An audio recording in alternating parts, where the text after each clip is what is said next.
அனைவருக்கும் வணக்கம். ஒரு வார்த்தை கூட பேசாமல் மற்றவங்க கூட நம்ம எப்படி பேசலாம் அப்படிங்கிற சில யுக்திகள், டெக்னிக்ஸை தான் நான் இந்த காணொலியில் பதிவு செய்ய விரும்புகிறேன். இந்த டெக்னிக்ஸ், இந்த யுக்திகளெல்லாம் நீங்கள் ரூம் போட்டு யோசிச்சிங்களா அல்லது உங்களுடைய கற்பனை மூலமாக நீங்கள் சொல்கிறீங்களா அப்படின்னு நீங்கள் கேட்கலாம். அப்படிலாம் கிடையாது. ஒரு புத்தகம் வாசித்தேன். அந்த புத்தகத்தில் ஒரு வார்த்தை கூட நம்ம பேசாமல் எப்படி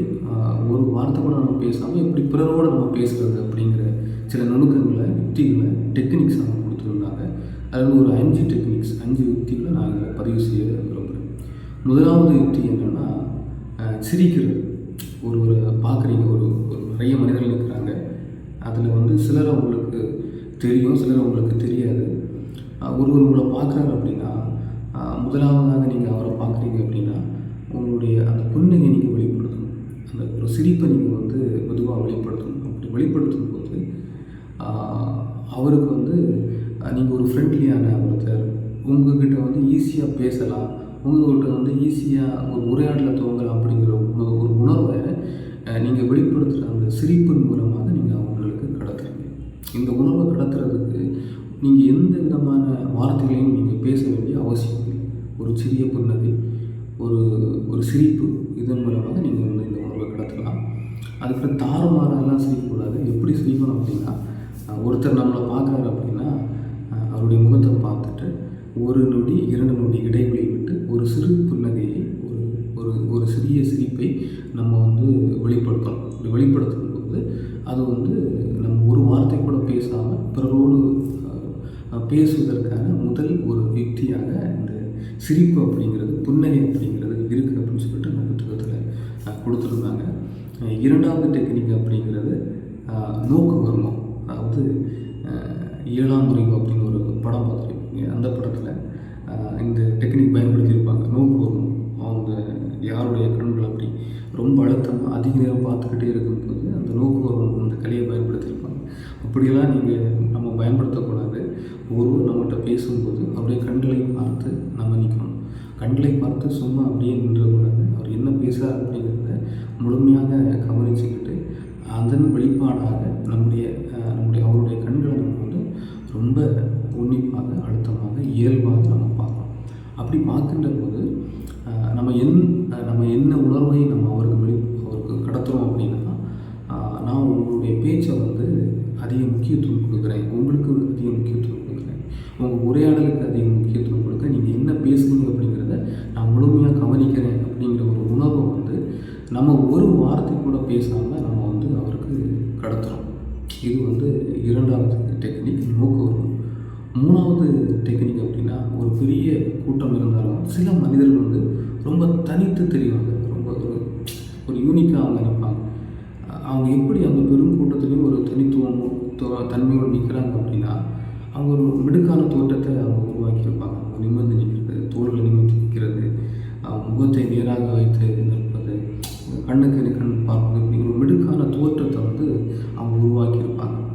அப்படி நாமளும் அந்த மிடுக்கான தோற்றத்தை வெளிப்படுத்தும் போது நம்ம பிறருக்கு நம்ம எந்த வார்த்தையும் பேசாமல் எந்த உணவை கடத்துறோம் அப்படின்னா, நம்ம ரொம்ப தன்னம்பிக்கையான ஒரு மனிதர், ஒரு வெற்றியாளர் அப்படிங்கிற ஒரு எண்ணத்தை பிறருக்கு நம்ம கடத்துகிறோம். அப்புறம் 4வது டெக்னிக் அப்படி என்னென்னு பார்த்தோம் அப்படின்னா, சிலர் நம்ம அறிமுகமில்லாத மனிதராக இருப்பாங்க. அவரை பார்க்கும்போது நமக்கு ரொம்ப எப்படி அவர்கிட்ட உரையாட துவங்குறது அப்படிங்கிறதுல ரொம்ப தயக்கம் இருக்கும். அந்த தயக்கத்தினால என்ன ஆகும் அப்படின்னா, நம்முடைய உடல் மொழி அது ஒரு தன்னம்பிக்கை இல்லாமல், ஒரு தளர்ந்து போய், ஒரு சரியான ஒரு ஆற்றல் நம்முடைய உடல் மொழியில் வெளிப்படாது.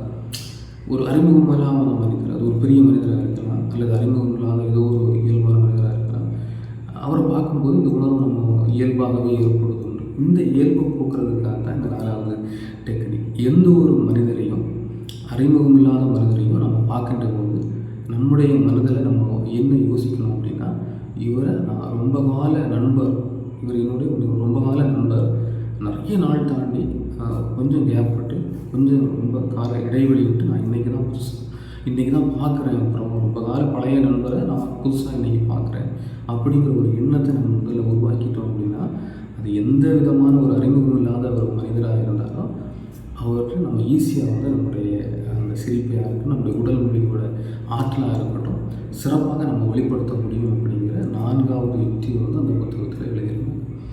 5வது கடைசி யுக்தியாக அந்த புத்தகத்தில் எழுதியிருந்தது என்னென்னா, ஒருவர்கிட்ட நம்ம பேசுகிறோம் அப்படின்னா, அல்லது அவர் நம்மக்கிட்ட பேசுகிறார் அப்படின்னா, அவருடைய பேச்சை கவனிப்பதோடு மட்டும் இல்லாமல் 2வது விஷயத்தை நம்ம ஒன்று பார்க்கணும் அப்படின்னு அந்த புத்தகத்தில் எழுதியிருக்காங்க.